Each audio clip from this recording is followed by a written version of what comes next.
Hai Dramex, apa kabar? Perkenalkan, saya Adinto, seorang editor buku dari penerbit Grasindo, salah satu penerbit dari Kompas Gramedia Group. Mungkin ada dari teman-teman semua yang penasaran bagaimana cara untuk bisa menjadi seorang penulis dan cara supaya buku atau naskah mereka bisa diterbitkan, terutama di penerbit-penerbit di kelompok Kompas Gramedia. Tentu itu bukan sesuatu hal yang mudah untuk beberapa orang, karena memang pada dasarnya tidak bisa sebuah naskah itu langsung kita terima dan langsung kita terbitkan. Ada beberapa proses yang harus dilalui untuk seorang penulis baru supaya naskah mereka bisa siap dan benar-benar bisa baik diterima oleh masyarakat. Kali ini saya akan bagikan 5 kriteria naskah yang layak untuk diterbitkan di penerbit Grasindo atau penerbit-penerbit lain di Kompas Gramedia Group. 5 kriteria naskah ini merupakan hasil dari pengalaman saya selama beberapa tahun menjadi seorang editor di penerbit ini, dan saya merasa ini merupakan suatu kriteria yang akan berlaku untuk siapapun, untuk naskah apapun, baik untuk naskah dari lokal maupun dari internasional atau naskah fiksi maupun non-fiksi. 1. Berguna. Jadi, naskah yang bisa kita terbitkan tentu harus melewati kriteria yang paling dasar, yaitu apakah naskah tersebut memiliki manfaat, memiliki kegunaan, memiliki nilai tertentu. Nah, pernahkah kamu membeli sesuatu barang yang tidak ada gunanya? Misalnya, pernahkah kamu membeli obat langsing badan misalnya?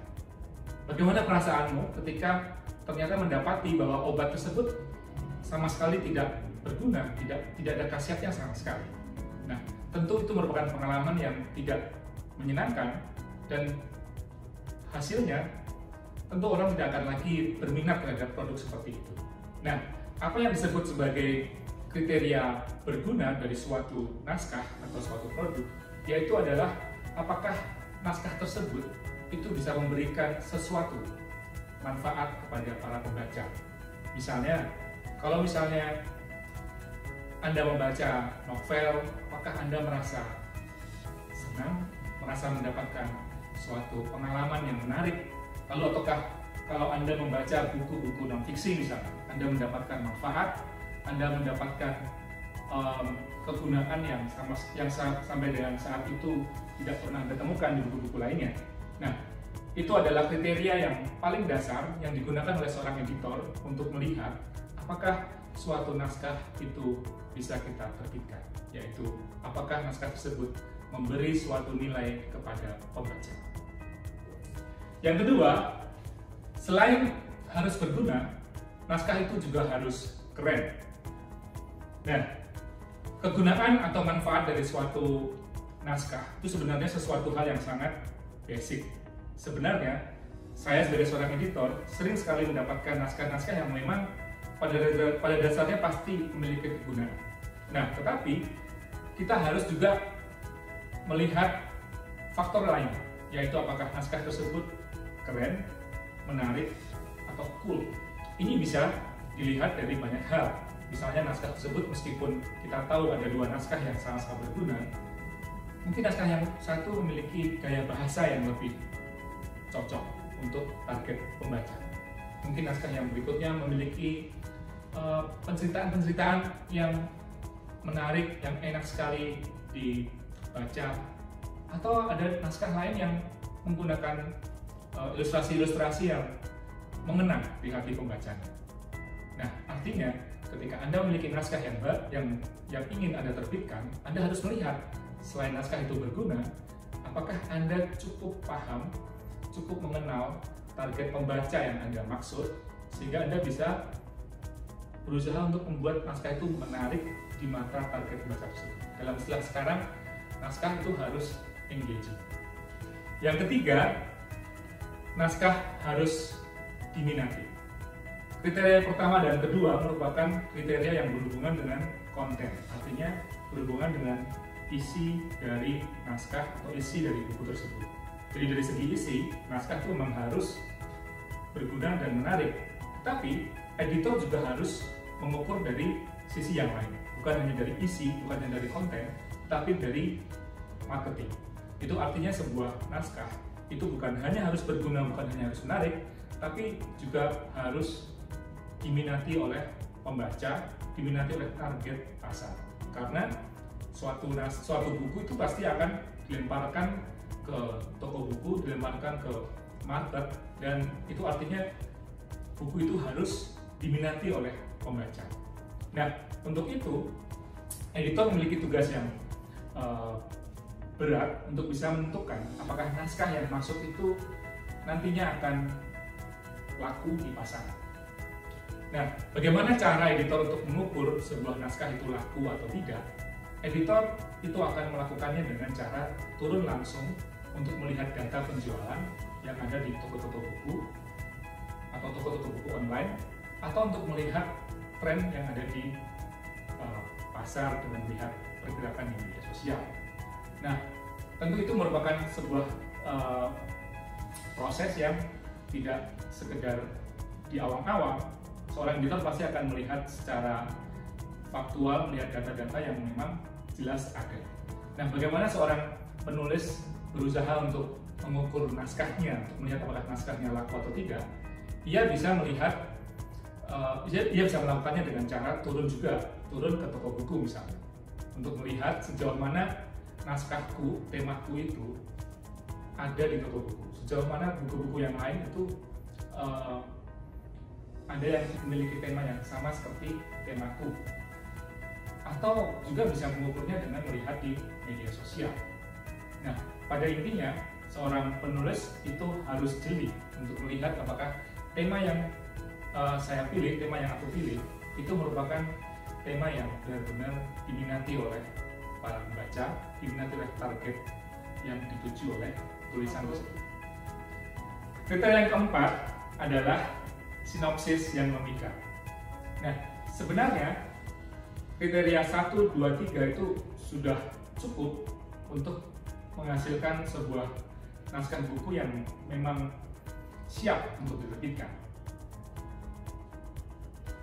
Namun, kriteria keempat ini lebih menyoroti pada proses.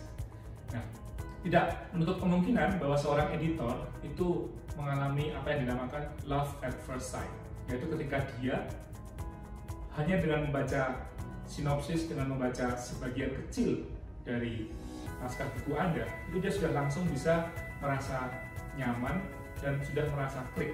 Artinya dia sudah merasa bahwa naskah buku ini memang sesuai, layak, dan patut untuk dicoba. Biasanya editor melakukannya dengan membaca sinopsis. Maka itu, kalau kamu ingin mengirimkan naskah, pastikan kamu melampirkan sinopsis yang ditulis dengan memikat. Usahakan supaya dari sinopsis itu, kamu benar-benar menjelaskan isi buku secara baik, secara jelas, namun tidak bertele-tele. Nah, dari situ biasanya seorang editor akan bisa mengambil kesimpulan. Hanya dengan membaca sinopsis dia bisa mengambil kesimpulan apakah penulis ini, apakah naskah buku ini dikerjakan oleh seorang yang teliti, seorang yang passionate, atau seorang yang teledor, seorang yang bertele-tele, seorang yang menggampangkan, seorang yang ceroboh, atau seorang yang memang berbakat. Nah, maka itu dalam mengirimkan naskah selalu sertai dengan sinopsis, atau kalau Anda mengirimkan melalui DPS, yaitu Digital Publishing System. Nah, di situ juga ada suatu kolom di mana kamu harus menuliskan sinopsis untuk naskah yang kamu kirimkan lewat DPS. Nah, di situ upayakan supaya kamu bisa memberikan sinopsis yang memang baik, yang kira-kira bisa dibaca oleh seorang editor dengan memuaskan. Nah, dengan begitu pasti naskahmu akan dianggap siap, dianggap layak untuk diterbitkan. Nah, kita sampai pada kriteria yang kelima atau kriteria yang terakhir. Kriteria yang kelima adalah original. Ini sebenarnya merupakan kriteria yang subjektif. Artinya banyak editor yang sebenarnya tidak terlalu setuju bahwa suatu naskah itu harus benar-benar orisinal. Mengapa? Karena kadang-kadang kita mengenal apa yang dinamakan me too product, yaitu naskah atau karya yang itu jelas-jelas mengekor dari karya-karya yang sudah terbukti laris sebelumnya. Sebagai contoh misalnya, kira-kira 1 atau 2 atau 3 tahun belakangan, kita melihat ada misalnya produk ayam gepuk yang sangat booming. Lalu tiba-tiba tidak lebih dari 1 atau 2 bulan, tahu-tahu semua warung ayam itu menggunakan logo yang sama, menggunakan font yang sama, dan bahkan menunya pun tidak jauh beda dari menu ayam gepuk yang laris yang original tersebut. Nah, maka terkadang ada juga editor yang merasa bahwa it's okay kalau mau membuat menerbitkan naskah-naskah yang memang sebenarnya mengekor atau me too. Nah, tapi bagi saya sebagai seorang editor, dalam pengalaman saya cenderung lebih suka naskah yang memiliki unsur yang orisinal, tidak perlu mengekor, dan tampak bahwa itu merupakan suatu hasil yang genuine, entah itu fiksi maupun non fiksi. Ketika naskah tersebut orisinal, biasanya itu akan lebih membanggakan dan tentu akan lebih laku, karena dimanapun yang orisinal yang pertama tentu pasti lebih laku. Seperti itu. Nah, sebagai contoh, ini adalah 2 buku yang saya akuisisi dan saya edit.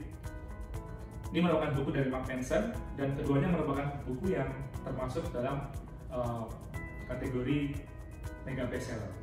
Nah, menurut saya buku ini merupakan buku yang sesuai dengan 5 kriteria yang tadi saya sebutkan. Kecuali kriteria keempat, karena buku ini saya akuisisi, dia tidak diajukan langsung oleh penulis. Nah, dia jelas-jelas berguna, jelas-jelas menarik, dan menurut saya juga diminati oleh masyarakat dan orisinal. Bahkan kita bisa melihat bahwa dari segi desain, kita tidak pernah menyangka bahwa dengan buku dengan desain yang sangat monoton, dengan hanya font tanpa ada gambar, dengan hanya permainan warna, itu bisa menarik minat pembaca. Juga dengan pilihan kata bodoh amat atau ambiar bukan merupakan kata yang familiar untuk sebuah buku self improvement, tapi ternyata justru itu yang menjadi poin menarik dari buku ini. Nah, dari belajar dari 2 buku ini, tentu saja kamu juga bisa membuat naskah yang kira-kira sama, artinya sama-sama berguna, sama-sama menarik, sama-sama diminati, dan juga orisinal. Nah, itu dia 5 kriteria naskah yang siap layak diterbitkan di penerbit Gasindo atau penerbit Kompas Gramedia pada umumnya. Nah, semoga kamu menjadi lebih bersemangat, dan semoga naskah yang sedang kamu persiapkan juga bisa benar-benar baik, benar-benar layak untuk diterbitkan. Sampai jumpa di tips-tips berikutnya.